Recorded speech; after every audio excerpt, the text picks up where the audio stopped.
of where we are calling in from. So my name is Kayla Catino. I am the president of the Silverton Grange, along with being involved in a few other organizations in Silverton here. I was just talking about Pittsburgh, and there's some people that joined us from Pittsburgh, and we are all here because we watched that film, but I also just love the ripple effect of this conversation, that there's so many people in the room, and that's what this is. It's a conversation. So welcome everybody from East Coast to West Coast. We've got the filmmakers here who are also from the East Coast. So we've got a few different time zones happening. So a little bit about the Grange. I joined the Grange a few months ago. I became the president, and the Grange is a community center. Some people know about it in Silverton, and I'm trying to breathe some new life into the Grange. And why the Grange was developed is that it is a place for community and a place for dialogue and local agriculture. And that's kind of where it started. And many of you, I'm assuming many people watched the film, The Dream We Choose, and that's why we're here to have a community discussion about it. But there was even one quote in the film that said when they were building community, they're like, well, we started with agriculture because that's where all communities start. And in this Zoom meeting, we've come a long way from agriculture. But there are many of us here that are still inspired, maybe do our hand at gardening, volunteering for some organizations, going to the farmers market. So agriculture, I mean, is still a place for community. Just a little bit of housekeeping. We ask that you stay on mute the whole time. There's a lot of people here, which is really awesome. If you're new to Zoom, I know I have to like click the little arrow to the right of my webcams just to see everybody. So that is awesome. So if you want to see everybody, you can use that, that grid that has 9 little dots, and where you can see everybody. Or if you just want to see the speaker, there is an option to just see the speaker view, and that might be a little bit easier because there are so many people on the call. Yeah, so stay on mute. We are going to have the panelists answer some questions, and we invite you to ask some questions to the panelists as well. So I'll go ahead and get us started, but you are welcome to type in some questions in the chat to panelists. If you would like it to be anonymous, you can send it to the host only. Lee Mercer is the co-host here, so he and I will help. Okay, with everybody hearing the question, you can type it in chat. I will do my best to honor as many questions as we can, but we definitely want all of the panelists to have a turn to speak. So we'll also be making some choices on what questions we ask what panelists. And I'll also have some questions for audience members, so get ready to participate yourself through chat. We don't want to, we want you to stay on mute just because there's so many people and so we don't get that feedback. All right, so I'd like to introduce, well, I'm gonna let the panelists introduce themselves. So we'll start with our beginning question, which is, I'm going to go around and ask the panelists to introduce yourself and the organization that you represent, and tell us about what your organization is already doing to create a more local economy and or stronger community. So I'm going to start, let's start with our mayor, Kyle Palmer. Thank you, and thanks for having me tonight. I'm Kyle Palmer, Mayor of Silverton, Silverton native. I've lived here my whole life, and the film really struck me in a lot of ways. But I represent a number of organizations, the city obviously, Silverton Together, Silverton Rotary, but the organization I'm involved with right now that most makes me feel connected to this concept is not even a real organization at all, but more of an idea called Strong Silverton that you may have heard about if you're from here. and we are continuously putting out events and ways to connect neighborhoods, to bring back that sense of neighborhoods, the concept that neighborhoods harbor resources that we can be drawing on in times of crisis, and that can lead to a stronger sense of who's in your immediate area. That idea hasn't really strayed into talking about the economy per se, but it could and it should. You know, our hope is that it becomes an organic idea. It's something that a number of people, there's about 16 of us, Kelly Hilton with us tonight is one of those, but it's just something that I have found personally intriguing as we start trying to rebuild the sense of community that's somewhat been divided throughout the events of 2020. So that's something I'm really interested and excited about. Awesome. Thank you, Kyle. Kelly, can you go next? I can. Hi, everyone.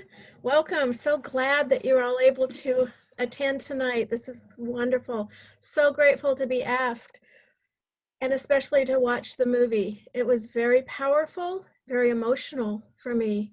I'm the president of the Silverton Food Co-op. We are a startup food co-op, 6 years running now. We are hoping to open our doors in the very near future. So the end of the movie was probably my favorite part because it did kind of really talk about the co-ops and their impact on community. And it's not just food, it's education, it's community, it's economy. It's about who we are, right, as Silverton. So I'm very grateful to be a part of the co-op and working towards getting that store open.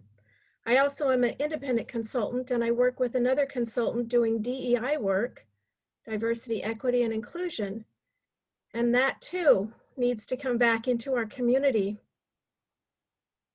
We need to learn to understand ourselves and our culture and the cultures of others, because through that we can create inclusion and commonalities and a really strong community. And again, I do participate with the Strong Silverton with Kyle, and it's amazing what this group is doing to, in the face of 2020, everything that's happened and the changes that this group is putting together to build community. So I'm grateful to be here tonight.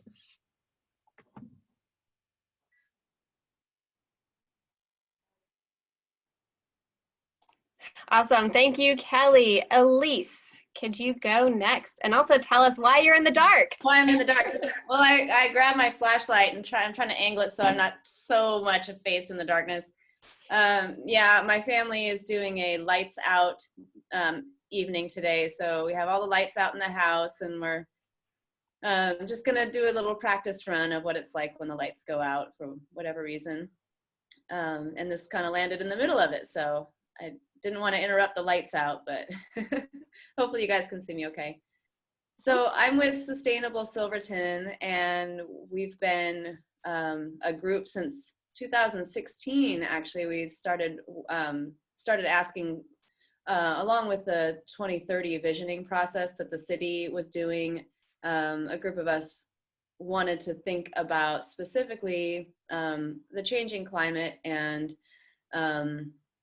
other changes in our future, and how we are thinking as a community about being resilient in the face of these things, and how we're preparing for the long run. So resiliency and sustainability are central to what we are working towards. And I loved in the film how towards the end there was sort of a screen showing the fundamentals to a resilient community, and there were quite a few, but several of them struck me as things that Sustainable Silverton is working on. So one thing was waste. How do we deal with our waste? And we have Kelly Morehouse at the Winners Market accepting styrofoam, and that's been hugely popular because people don't want to throw that away. People don't want that to go and get burned. They want to see their waste being handled in a non-polluting way, or as non-polluting as possible.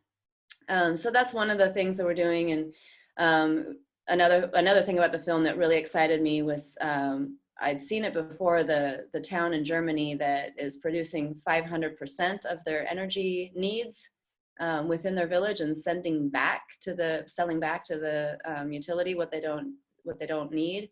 That's, I mean, what an amazing opportunity that would be to have that kind of revenue coming into the city. And what could be done with that is, you know, you can dream big. So we're looking at lots of different areas. We look at food and agriculture, natural resources, transportation, land use, buildings, and energy. So really the gamut. I actually would like to put in one plug right now for something coming up, and hopefully, if all goes as planned, people will begin seeing around town the term Beyond Bins. And that is a campaign that we're looking at doing to acknowledge that Silvertonians are already using our bins. That's one way that we all in common are contributing to a better planet. We're lessening our negative impact on the planet by recycling as much as we can. So we're noticing that is a foundation that we all start with, that we're using the recycling bins and the composting bins. But we're asking, how do we want to go beyond bins? How do we go beyond bins? And so we'll be finding fun ways to engage the community around ways that they can go beyond bins. And yeah, so look for it. That'll be coming up in the new year. Awesome. Thank you, Elise. Now I want to go to Terry and Laurie, the filmmakers. And tell us, we already got your ideas from watching the video of your quest, but what are you doing right now? Tell us a little bit about your community and what you're doing right now to help it become more local. Well, right now I'm just being inspired by all of you guys. We live in New York City right now, in Staten Island, in a very urban, extremely urban setting, and we're very close by the community you saw in the video called Ghana's community, which is like a block away, and we're now leasing one of their houses that as kind of a hub to begin this idea of an urban village, and trying to move from the idea of everybody for themselves to generating a sense of community wealth building in an economic way in this incredibly diverse location that we're in right now. And so we were just getting started when COVID hit. So we're in the planning stage, and I'm just so excited listening to you all talk, because I know that we're going to be able to get lots of ideas from our viewers. So thank you for that. Yeah. Do you want to say anything? Yeah. Yeah, I was just thinking, sometimes wonder why people ask, why we would make a movie like this, and a lot of the personal reasons are in the movie, and there's some other reasons too. It's like for me, it really goes back to something that was in the healthcare movie, which was another movie that we made, the first movie that we made. One of the primary discoveries for me was the difference in attitude that some of the people in Canada had toward one another that was different in the United States, and at least it was purported to be different. And that is that some of the people in Canada really felt like, I think the phrase was, as long as everybody else has their health care, then yeah, I'm more than willing to share. And the implication was that wasn't true in the United States. And I just had a really difficult time with that assertion, that people wouldn't help each other in the United States. Just didn't seem right to me. And yet, when we started to look at the economy and how people lived out the economy in their communities, and just generally in the nation. What seemed to be the case was that, you know, we live in a time and in an economy where people are really taught that the best thing to do is to take care of yourself. You know, that helping each other is secondary, and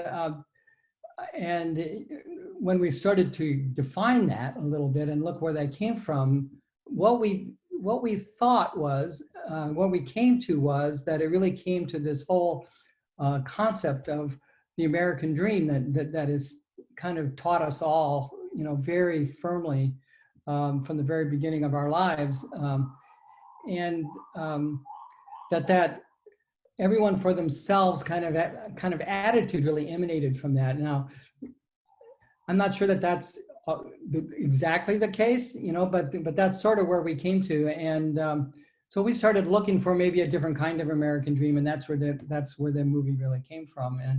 And what we found was that there's just a lot of, you know, that it really wasn't true that people were just doing it for themselves everywhere in the United States.